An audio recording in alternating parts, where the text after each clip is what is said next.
Hi viewers, welcome to our channel. ప్రస్తుతం మనతో పాటు ప్రముఖ పొలిటికల్ అనలిస్ట్ డాక్టర్ దుర్గా గారు ఉన్నారు. వారితో ఒకసారి మాట్లాడదాం. మేడం నమస్కారం. మేడం నమస్తే అండి. మేడం ఇవాళ మనం పొలిటికల్ కాకుండా వేరే సబ్జెక్ట్ ఒకటి డిస్కస్ చేయబోతున్నాం. రీసెంట్గా ప్రణీత్ హనుమంతు ఇష్యూ ఇప్పటికి కూడా హల్చల్ చేసింది, చాలా కాంట్రవర్సీ క్రియేట్ చేసింది. ఆ ఇష్యూ జరగడం ఏంటో కానీ ఇప్పుడు ఒక కొత్త చర్చకైతే దారితీసింది. అంటే చైల్డ్ అబ్యూజ్ కానివ్వండి, ఉమెన్ అబ్యూజ్, ఈ విధంగా కామెంట్స్, ఈ డార్క్ కామెడీ పైన చాలామంది చర్చించుకుంటున్నారు. ఇప్పుడు ప్రణీత్ హనుమంతుకు చూస్తే మేడం 14 రోజుల రిమాండ్ విధించారు, జైలు కూడా తరలించారు. అసలు ఈ డార్క్ కామెడీని, ఇటువంటి కామెంట్స్ని ఎటువంటి శిక్షలు ఉండాలి, దీన్ని ఎలా అరికట్టాలి, దీనిపైన మీ విశ్లేషణ ఏంటి మేడం? అసలు ముందు ఈ డార్క్ కామెడీ అనేది అసలు ఎందుకు స్టార్ట్ అయింది అది చూస్తే మనం, అంటే మనిషి తను చెప్పుకోలేని అంశాలని ఈ విధంగా డార్క్ కామెడీ రూపంలో చెప్పి అది అవతల వాడిని అంటే ఆలోచింపచేసేదిగా చేసి అర్థం చేసుకునేలా చెయ్యాలని ఒక భావన కావచ్చండి. కానీ ఇది ఎంతవరకు అంటే మన సొసైటీకి సరిపోతుంది అది కూడా ఆలోచించాలి. ఈ డార్క్ కామెడీని పక్కన పెడితే ముందు అసలు మొన్న జరిగిన ఇన్సిడెంట్ చూస్తే, ఆ తండ్రి కూతురు ఇన్సిడెంట్ మనం గమనించాల్సింది ఏంటంటే, అంటే నేను చూసినంత మట్టికి నాకు అనిపించింది అసలు బెల్ట్ తీయటం ఏంటి నెంబర్ 1 అంటే భయపెట్టడం. మనం పిల్లల్ని ఏం చేస్తామంటేనండి, మీరు కనుక చూసారంటే కొంచెం అందంగా బొద్దుగా ఉండే పిల్లల్ని బుగ్గలు గిల్లడం, బుగ్గలు ఇలాగ నలిపేయడం, ముద్దులు పెట్టుకోవటం, ఈ మగవాళ్ళు ముందు ఇలాంటివన్నీ కూడా చైల్డ్ అబ్యూస్ కిందే నా దృష్టిలో అండి. ఎందుకంటే అదొక ఆనందం వాళ్ళకి. లేదు పిల్లల్ని బెదిరించటం, హన్నా అంటాం కదా మనం, అది కూడా ఒక రకంగా పిల్లలు ఏడవడం, దాన్ని చూసి మనం మళ్ళా నవ్వడం, అంటే ఇది కూడా తెలియని ఒక అది తృప్తి అనాలా లేకపోతే ఒక మానసిక ఆనందం అనాలా, మానసిక వికారం అనాలా మనకు తెలియదు. అంటే మనలో చాలా ఎక్కువ అది మరి సౌత్లోనే ఎక్కువ, మొత్తం భారతదేశంలోనే ఈ విధానం ఉందా మనకు తెలియదు. అంటే ఒక పిల్లల్ని మనం బాధ పెట్టి అదేదో ఆనందంగా భావించి దాన్ని చేయటం కూడా ఒక రకంగా అది డార్క్ కామెడీ కిందకు వస్తుందేమో మనకు తెలీదు. ఈ ప్రణీత్ హనుమంతు చేసిన ఆ వీడియో కనుక మీరు చూసారంటే అందులో అసలు తండ్రి ఆ బెల్ట్ తీయటం తప్పు, ఆ పిల్ల భయపడ్డాక ఆ పిల్లని అందులో ఉయ్యాల్లాగా చేసి తిప్పటం, సంహౌ ఐఎమ్ నాట్ కన్విన్స్డ్ అండి అది. ఇప్పుడు వీళ్ళు దాన్ని వేరే కోణంతో చూశారు ఈ ప్రణీత్ హనుమంతు వాళ్ళు, అది కూడా అది తప్పు, అది వేరే. కానీ ఇక్కడ తండ్రి చేసింది కూడా నాకు తప్పుగా అనిపించింది. ఒక తండ్రినే కాదు, మీరు కనుక చూసారంటే సొసైటీలో ఇలాంటివి మనం చాలా చూస్తాం. అంటే మనకి తెలియకుండా మనలో ఉండే ఒక వికృత భావాలను ఈ రకంగా మనం వ్యక్తపరుస్తామా, ఇది ఎంతవరకు సబబు? ఇది నా దృష్టిలో అయితే సబబు కాదండి. అసలు పిల్లల్ని నేను ఎన్నోసార్లు చూస్తూ ఉంటా, కొంచెం అందంగా బొద్దుగా ఉండే పిల్లలు, లేదు కొంచెం బొద్దుగా ఉండి చిన్న చిన్న పిల్లలు, వాళ్ళు పక్క అంకుల్స్ ఎవరో వస్తూ ఉంటారు ఇంటికి, ఈ పిల్లలు వెళ్ళరు వాళ్ళ దగ్గరికి. వెళ్ళమ్మా వెళ్ళు అని తండ్రి తల్లి తోస్తారు, లేదు ఏదైనా వ్యాపార సంబంధాలు ఉన్నా తోస్తారు. మీరు కావాలంటే గమనించండి. వాళ్ళ పిల్లల్ని గట్టిగా గిల్లేసి లేకపోతే గట్టిగా హత్తుకుని, అవన్నీ భరించలేని విషయాలండి. అది మీరు కనుక అది అబ్జర్వ్ చేస్తే తెలుస్తుంది. అలాగే ముసలి వాళ్ళు కూడా తక్కువ వాళ్ళు ఏం కాదు. ఎందుకంటే ప్రతి ఆడపిల్ల కొద్దో గొప్ప ఈ చైల్డ్ అబ్యూస్ అనేది చూస్తుంది చిన్నతనం నుంచి. అది ఇంట్లో తాతలు కావచ్చు, లేకపోతే తండ్రి వరుసల వాళ్ళు కావచ్చు, మేనమావలు కావచ్చు, చుట్టాలు కావచ్చు, పక్కాలు కావచ్చు, ఈవెన్ పక్కింటి అంకుల్స్ కూడా ఇవన్నీ జరుగుతాయండి. ఎందుకంటే తల్లిదండ్రి ఉద్యోగాలకు వెళ్ళారనుకోండి, ఇంట్లో ఆడపిల్లలు చిన్నపిల్లలు ఉంటే వాళ్ళు చాలా ఎదుర్కొంటారండి. అంటే మగపిల్లలకు ఉండదా ఈ బాధ? అంటే మగపిల్లలకి ఉంటుంది. మగపిల్లలు ఈ విషయంలో ఏమి ఎక్సెప్షన్ కాదు. కాబట్టి మనం ఫస్ట్ ఆలోచించాల్సింది అసలు తల్లిదండ్రులు పిల్లల పెంపకంలో విధానం మారాలి.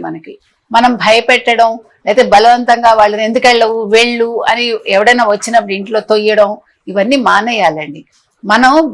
మనం ముందు గమనించాలి, ఎందుకు ఆ పిల్ల భయపడుతోంది, ఎందుకు అతని దగ్గరికి వెళ్ళటం లేదు, వాడు ఏమైనా అసభ్యంగా బిహేవ్ చేస్తున్నాడా, ఇవన్నీ మనం చూడాలండి. అది తల్లిదండ్రుల బాధ్యత.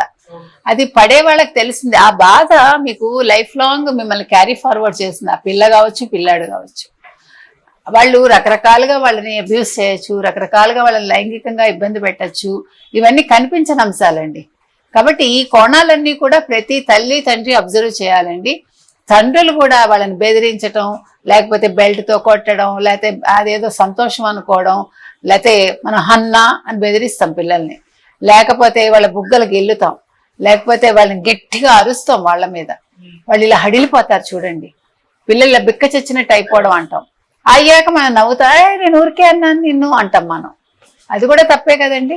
ఆ గుండె ఎంత వేగంగా కొట్టుకుంటుంది, అంటే సైకలాజికల్ గా ఎంత బాధపడుతుంది ఆ బేబీ ఎవరైనా సరే, వెదర్ బాయ్ ఆర్ గర్ల్. కాబట్టి అసలు ఇప్పుడు ప్రణీత్ హనుమంతు విషయంలో కూడా ఇప్పుడు ప్రణీత్ హనుమంతు ఒక్కడే ఈ తప్పులు చేస్తున్నాడా, ఈ డార్క్ కామెడీ అనేది అతను ఒక్కడే చేస్తున్నాడా, ఇంకా ఎంతమంది చేస్తున్నారు, వాళ్ళవన్నీ కూడా చూడాలి. ఇప్పుడు ఈ సైబర్ క్రైమ్ వాళ్ళు చేయాల్సిన పని ఏంటంటే ఇట్లాంటి వీడియోస్ ఎవరెవరు చేస్తున్నారు, అసలు సోషల్ మీడియాలో వచ్చే వీడియోస్ లో ఇట్లాంటి కంటెంట్లు ఏముంటున్నాయి, ఏమైనా ఫోన్ కంటెంట్స్ ఉంటున్నాయా, లేదు వీళ్ళు ఏమైనా వల్గర్ గా చేస్తున్నారా, వాటి ఇంపాక్ట్ పిల్లల మీద ఉంటుందా. ఎందుకంటే మీరు ఇప్పుడు ఈ అరచేతిలో స్వర్గం ఏదైతే ఉందో ఈ సెల్ ఫోన్ మీరు వాళ్ళ దగ్గర నుంచి తీసుకోలేరు. ఇప్పుడు చిన్న చిన్న పిల్లలు కూడా వాటికి ఎడిక్ట్ అయిపోతున్నారు. సో వాళ్ళు ఏం చూసి పెరుగుతున్నారండి. కాబట్టి ఇది ముఖ్యంగా సైబర్ క్రైమ్ వాళ్ళ ఆఫీసర్స్ ఎవరైతే ఉంటారో వాళ్ళు చేయాల్సిన పని ఏంటంటే సోషల్ మీడియాలో వస్తున్న కంటెంట్లన్నీ వాళ్ళు చూడాలి. ఎస్పెషల్లీ డార్క్ కామెడీ ఏదైతే ఉందో వాళ్ళలో తప్పులు చేసిన వాళ్ళు ఉన్నారా, ఒప్పు చేసిన వాళ్ళు ఉన్నారా చూడాలండి. నెంబర్ 1. నెంబర్ 2, మీరు యానిమల్ సినిమా వచ్చిందండి, కొన్ని వేల కోట్లు వచ్చింది. రణబీర్ కపూరా ఎంత అసహ్యంగా ఉందండి. భార్యను కొట్టి మళ్ళా తన దగ్గరికి తీసుకుంటాడు. ఆ సినిమా అంతా మీకు అదే నడుస్తుంది. అంటే విపరీతమైన ఒక అబ్యూజే అది కూడా. ఆ హీరోయిన్ ని మళ్ళా దగ్గరికి తీసుకోవటం, మళ్ళా బలవంతం చేయటం. అంటే ఒక మనిషికి, అది ఆడ కావచ్చు మగ కావచ్చు, మీరు తాళి కట్టినంత మాత్రాన వాళ్ళకి మీ కోరికలు తీర్చాల్సిన అవసరం లేదండి. అమ్మాయి ఒప్పుకోకపోతే భర్త అయినా కూడా అది మీకు రేప్ కిందకే వస్తుంది. కాబట్టి ఇలాంటి విషయాలు అసలు యానిమల్ సినిమా మీద ఎవరు కూడా ఖండించలేదు మీరు చూసారంటే. మరి ఆ సినిమా తప్పు కానప్పుడు ప్రణీత్ హనుమంత్ చేసిన తప్ప, ఇదొక క్వశ్చన్ మార్క్ మనకు ఉంటుంది. ఎందుకంటే ఆ సినిమాలో లాస్ట్ వాడు మళ్ళీ భార్య దగ్గరికి వస్తాడు, భార్య యాక్సెప్ట్ చేయదు అనుకోండి. ఇట్లాంటివి చాలా జరుగుతాయండి. మీరు పాత సినిమాలు చూసారంటే ఉంటాయి ఇలాంటివన్నీ కూడా.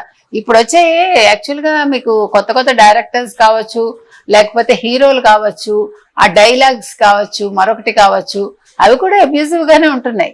ఏంటే ఒరే ఒసే అనుకుంటూ మాట్లాడుకోవడం, రారా పోరా, అంటే ఒక రెస్పెక్ట్ అనేది పోయింది. దగ్గరతనం వేరండి. ఇవన్నీ కూడా అంటే వినటానికి కూడా ఇవి కూడా ఒక రకంగా అబ్యూస్ కిందకే అనిపిస్తాయి మనకి. కాబట్టి ఈ సినిమాల్లో ఎటువంటి కంటెంట్ వస్తుంది, డైరెక్టర్స్ ఎట్లాంటి డైలాగ్స్ ఇస్తున్నారు, డైలాగ్స్ వల్గర్ గా ఉన్నాయా లేదా, వాటి ఇంపాక్ట్ పిల్లల మీద ఉంటుందా. ఇప్పుడు కొన్ని పదాలు ఎంత క్యాజువల్ అయిపోయాయంటేనండి, చిన్న చిన్న పిల్లలు అసలు పదాలు వింటుంటే వీళ్ళు ఏంటి ఇట్లా మాట్లాడుతున్నారు, మనం ఎప్పుడు ఇలా మాట్లాడలేదే.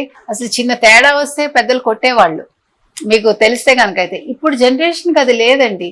ఒక 25 years లోపు వాళ్ళందరూ కూడా చిన్న పిల్లల నుంచి పెద్దవాళ్ళ వరకు ఒకే సార్ట్ ఆఫ్ వాళ్ళ కమ్యూనికేషన్ అలాగే ఉంటుంది. ప్రతిదీ చాలా క్యాజువల్ గా, చాలా అంటే చులకనగా, అసలు మాటలు కావచ్చు అదంతా కూడా ఫన్ అనుకుంటున్నారు. వచ్చిన ప్రాబ్లం ఏంటంటే అలా మాట్లాడటమే కామెడీ అనే ఒక స్థితికి వచ్చారు. కాబట్టి డార్క్ కామెడీ చేసే వాళ్ళు దాన్నే తీసుకుంటున్నారు కంటెంట్ కింద.